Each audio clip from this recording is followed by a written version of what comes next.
NFL and the NFL Referees Association have reached a 7-year collective bargaining agreement that'll run through the 2032 NFL season. The current deal was scheduled to expire on May 31st. This is massive news. I'm not sure we can even give it enough credit as we welcome Jeremy Fowler in here.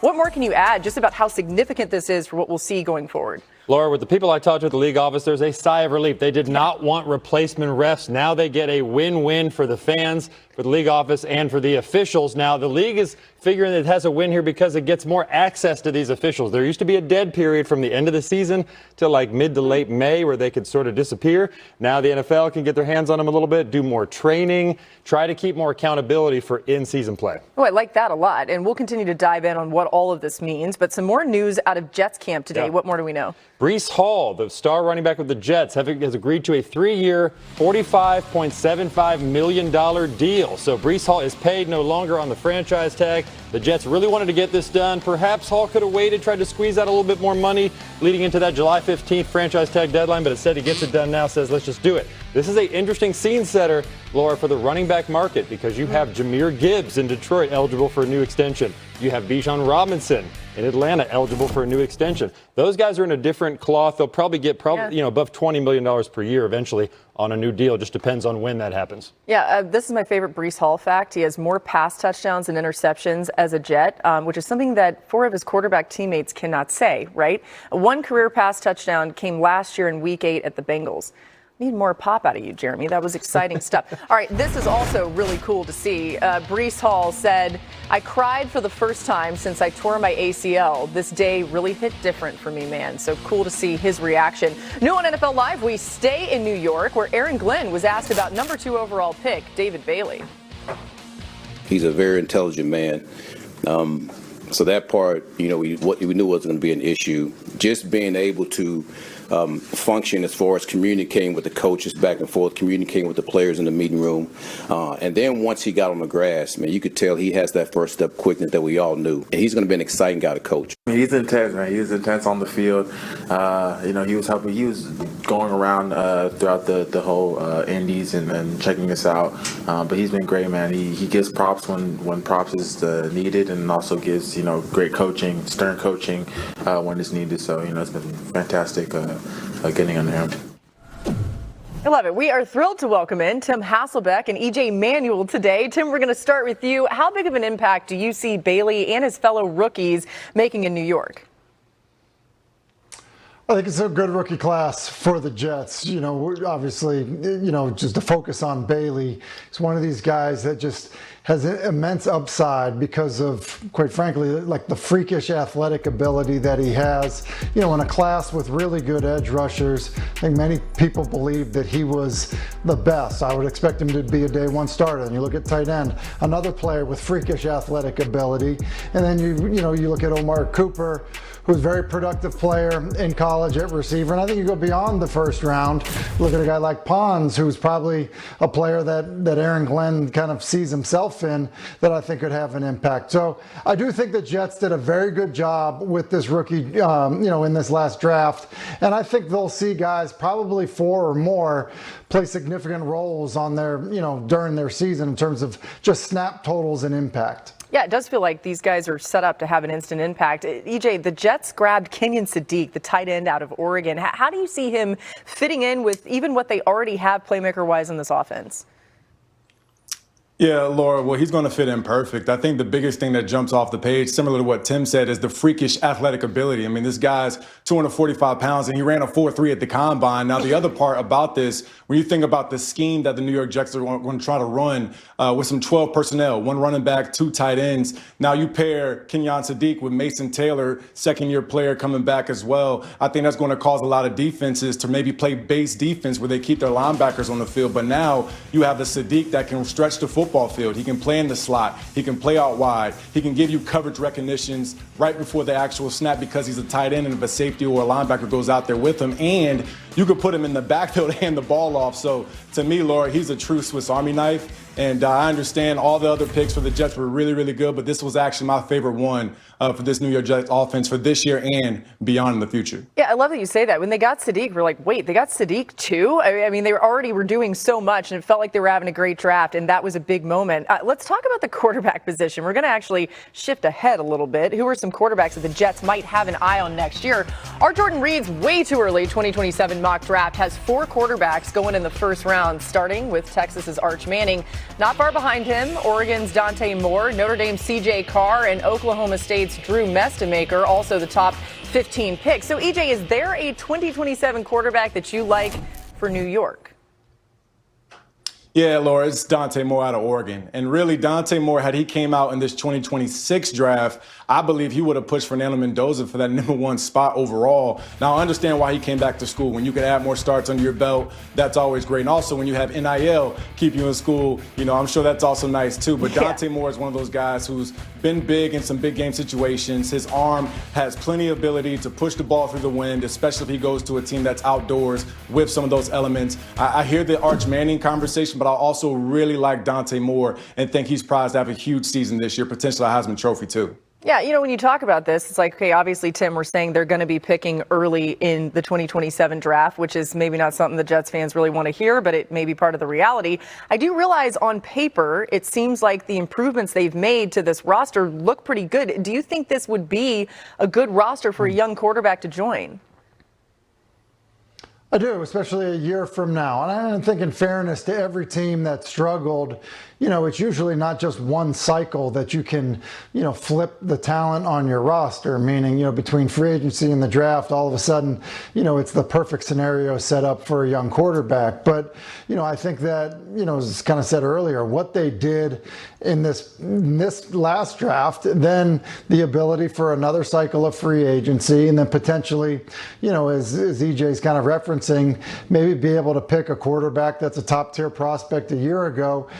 Look, that's the challenge. That's the the opportunity on a rebuild, and that's why, quite frankly, Geno Smith will be their starting quarterback this season, and they're probably revisiting it.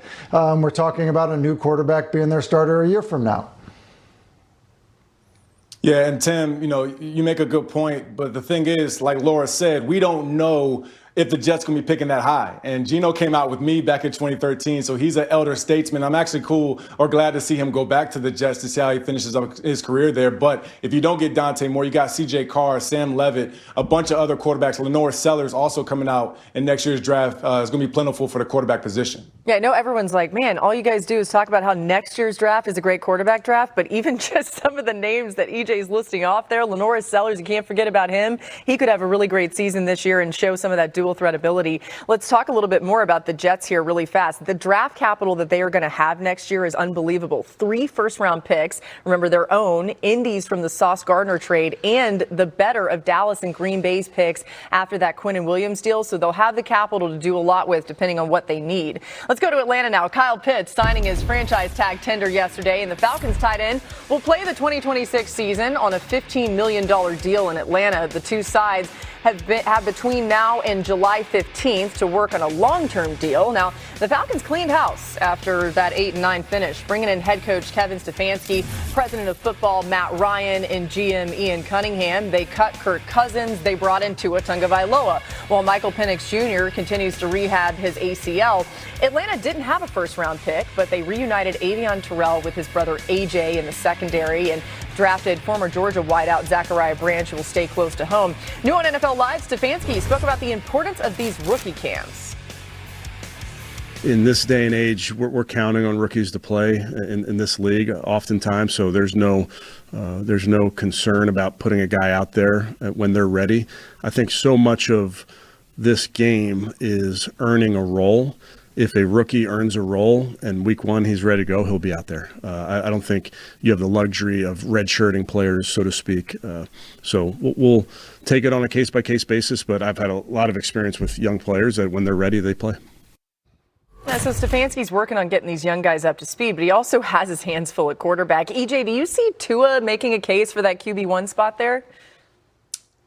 Yeah, Laura, I do. And really, we don't know the injury status fully of Michael Penix Jr. Now, I would assume he's going to be somewhat good to go by training camp. But if he's not, you have a great option in Tua Tagovailoa. Now, keep this in mind. Tua had an amazing year not too long ago where he passed over 4,600 yards, actually led the league with this. So he has the ability. That's not the question. I think the big key really is if Tua is the starter, can he stay healthy? Now, the other part about this is he's in a situation where there's not a lot of money tied to his deal. So the distraction of, hey, I got to play like this to kind of shore up the cash that I'm getting from Atlanta, that's not there. So I do think that empties in his mind. But also you look at the weapons that he has with Bijan Robinson and Kyle Pitts, and now they bring in Jahan Dotson from free agency, Drake London, a solid offensive line. Also, they're indoors, and I've seen Tua have some really good games there in Atlanta inside that stadium. So I think that's a good option for him. That's a good point about what could be more comfortable for him, right? And Tim, some of this feels like shades of Cleveland for Stefanski, like no bona fide QB1 right now. Do you agree that it's a little similar to what he's had to deal with in the past? It didn't lead to a ton of success all the time. Yeah, to me, it's very similar. And look, I would agree, from Tua's perspective, I would agree with EJ. I think Tua finds himself in an awesome situation. I think for the team, I think I hate it, if I'm just being real. Obviously, injury concerns with Penix, injury concerns with Tua. And I think when you look at Stefanski and his time in Cleveland, they had a great defense. They had some really good players around the quarterback, but they couldn't get good quarterback play. And that's why he ultimately ended up getting fired. And so I think when I look at the situation in Atlanta, I'm surprised they moved as quickly as they did to sign Tua.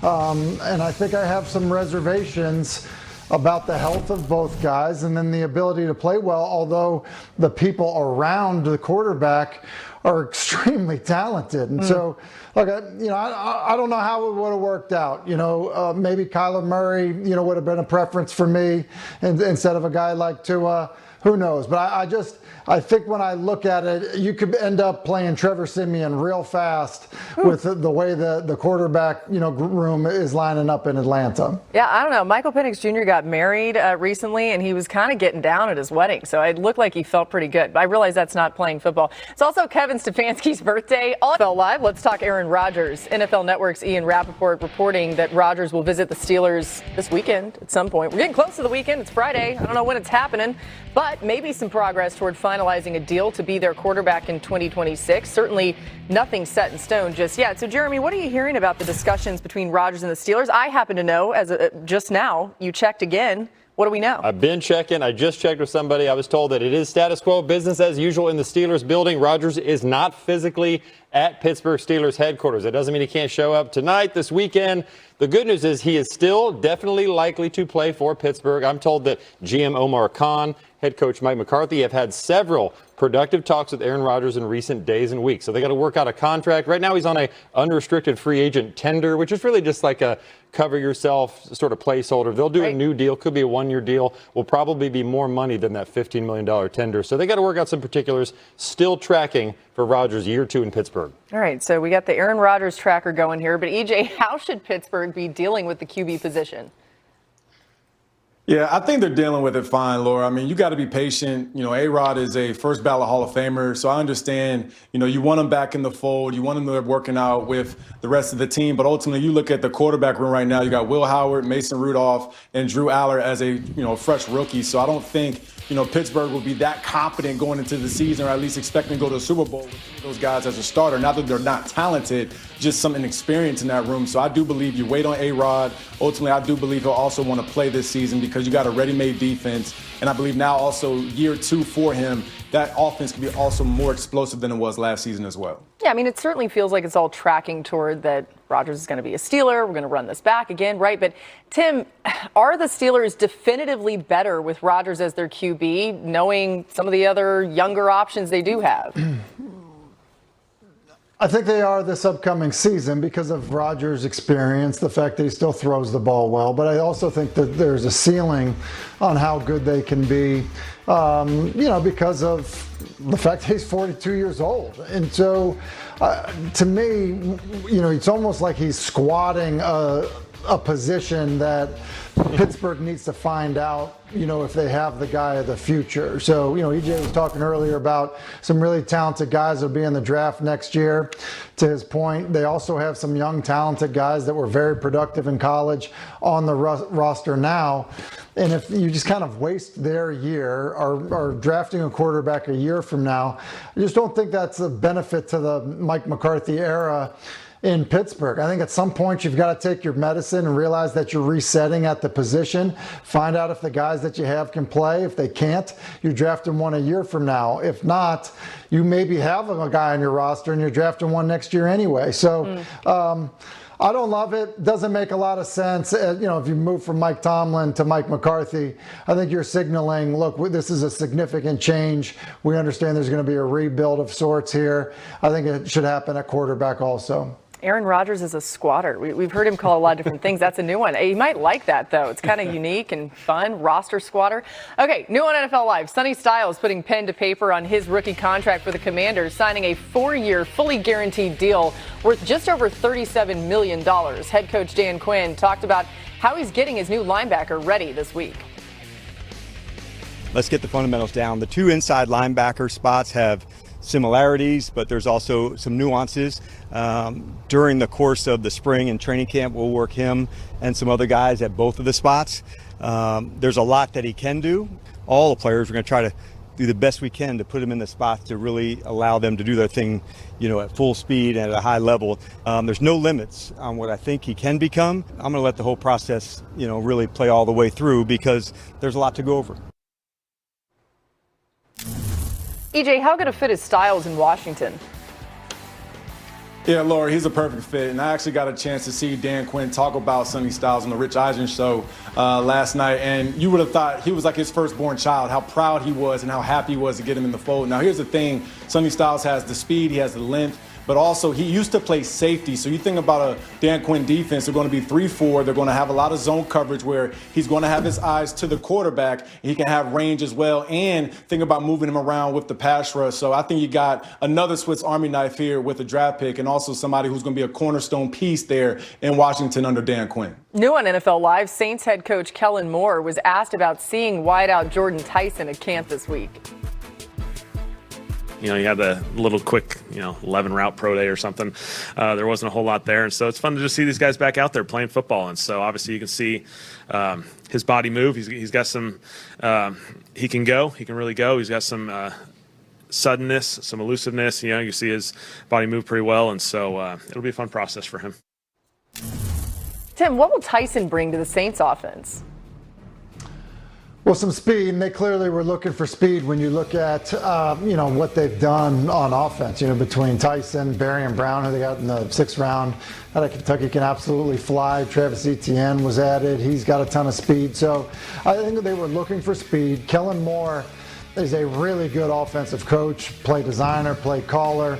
And I think, when you get some speed in the offense with Tyler Shough, who really finished the season strong in the last month of the season, I think things are pointing up in a big way for New Orleans. Jeremy, we saw the emotion of Jordyn Tyson at the draft. He was completely overcome just getting this chance. Some of it had to do with some of the injuries he had dealt with, and maybe he would have been treated as an even higher draft pick had it not been for that. But what are the Saints saying about their first rounder? Well, one thing that sold New Orleans on this Jordyn Tyson pick is how he complements Chris Olave and how Olave and Tyson can complement each other. Because Olave can be that deep threat. Tyson can do that, but also he's great intermediate parts of the field, being a yards after catch demon, taking a 10-yard pass going 50 yards. So they feel like those two together are going to be one of the best tandems in the league soon enough. This was their number 1 receiver on their board. It was a pretty clear-cut pick for them at number 8 overall. Yeah, you love to see it. All right, we got begins, and then the quest to put Joe Brady on this list. There have been only 5 rookie head coaches to reach the Super Bowl.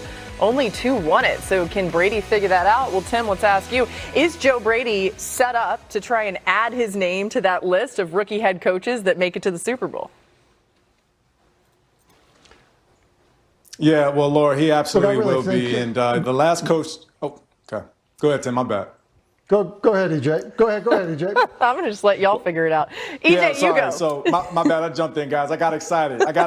So here's the thing. The last rookie coach to do this was George Seifert back in 1989, and his quarterback was actually Joe Montana. Now, I do think Josh Allen is on that trajectory to be potentially a Hall of Famer, especially once he wins the Super Bowl. But I think the other part about this, with the additions of DJ Moore and Bradley Chubb on defense, that you also bring in Jim Leonard, the defensive coordinator here, to the Bills. Now, I played with Jim my third season there with Buffalo, and we always called him a pro's pro. He was one of those guys that showed up early. He did all the right things, maybe not the most athletic, but the way that he approached the game, you could tell he was going to be a great coach. Now, obviously, he's become that. So I do think Joe Brady's set up in a situation where you have your quarterback, you have an offensive line, you have a lot of good returning talent. I think it's just a matter of things kind of going the Bills' way, and also Bills Mafia finding a new home, man. That's pretty cool.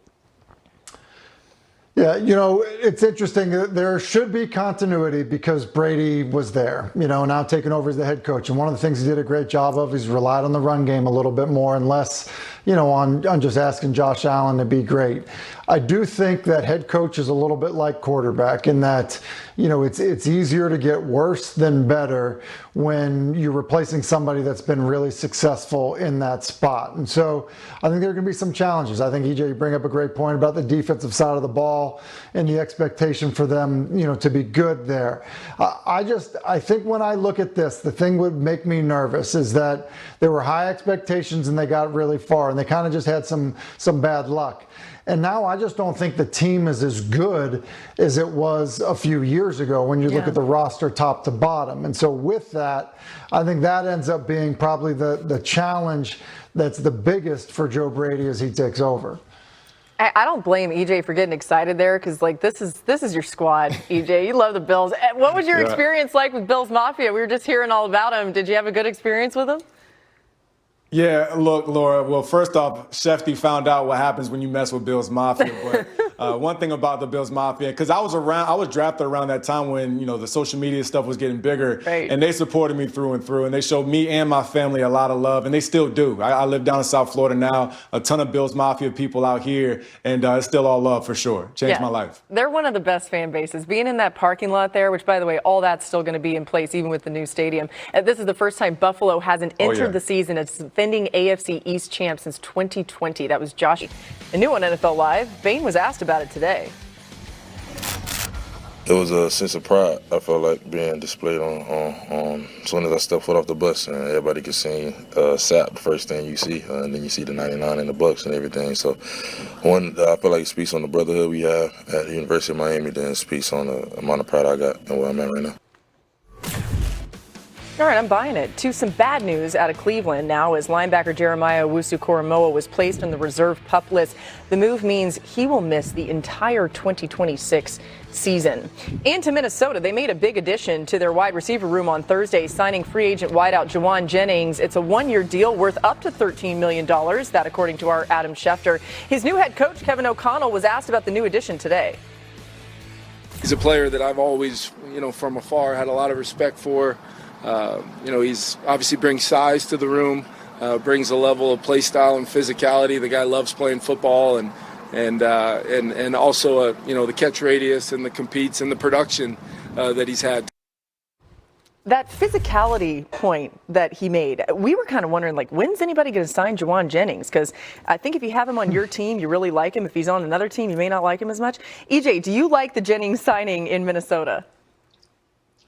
Yeah, Laura, I love it. In fact, and exactly what Kevin said there with the physicality, when I watch Jauan Jennings on tape, he reminds me just like a bulldog. When the ball is in the air, it's his. And then you think about this type of offense, you already have Justin Jefferson where teams are going to try to double him, have some cloud coverage over the top with the safety helping the corner underneath to double him up. And then also Jordan Addison can be that piece that can vertically take the football off. So I think Jauan Jennings is that player on third down. When those two other guys are occupied, then you can lean on him. And also looking back on last season, I don't believe he missed a game. So that's another part, too, about the durability that you're going to get from Jauan Jennings, also adding T.J. Hockenson in that conversation as well at tight end. Yeah, so then it makes you think, well, who in the world's going to be throwing the ball to him, right? The next big question is who's throwing to that trio of wideouts next season? Reminder, they brought in Kyler Murray to compete with J.J. McCarthy. What do we know, Jeremy? Well, I'm told that Kyler Murray has handled himself like an alpha in the building, like he's going to be the guy. Now, not from a cocky standpoint. He's just used to being a starter. He knows the operation. I'm told the offensive coaches have been thrilled with his acumen, his ability to adapt to the new offense. So there should be a true competition between Murray and J.J. McCarthy. But the feeling league-wide is that Murray will have a leg up for those reasons, plus the experience. And he's got a clear-cut blueprint. Just last year, you had Daniel Jones in Indianapolis, signed a one-year deal, balled out, got a big contract there as a starter. Kyler Murray can follow something similar. Yeah, I mean, Tim, does it make you think about the fact that there was a time not that long ago that they had Super Bowl champion winning quarterback Sam Darnold in the fold, and now you're dealing with all this? How would you describe where we're at with this Vikings quarterback situation?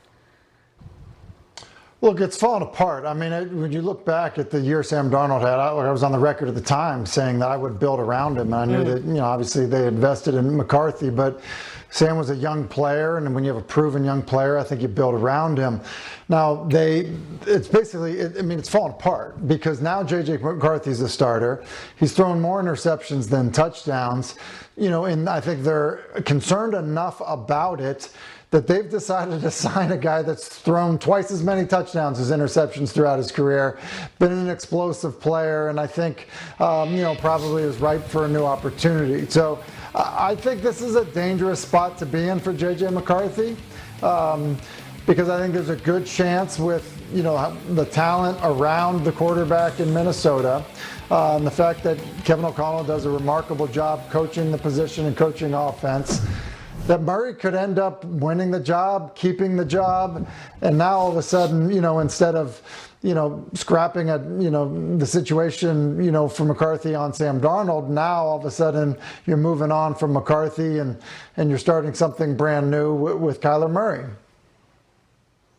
Yeah, Tim, you make a lot of great points. And, that's the unfortunate part about when J.J. McCarthy got hurt in that rookie year. It was basically a redshirt year, so to speak, because you think about his development. Maybe he's a little bit behind. Last year technically was his first year as a starter. So now, he's kind of learning how the NFL works. And it's one of those deals where they will not wait for long for you to develop. They bring in Kyler Murray. They're not owing him a lot of money. And I imagine Kyler Murray's going to have a huge chip on his shoulder and looking at some other situations. And guys have gone to Minnesota and kind of gotten their career back. Sam Darnold being one of them.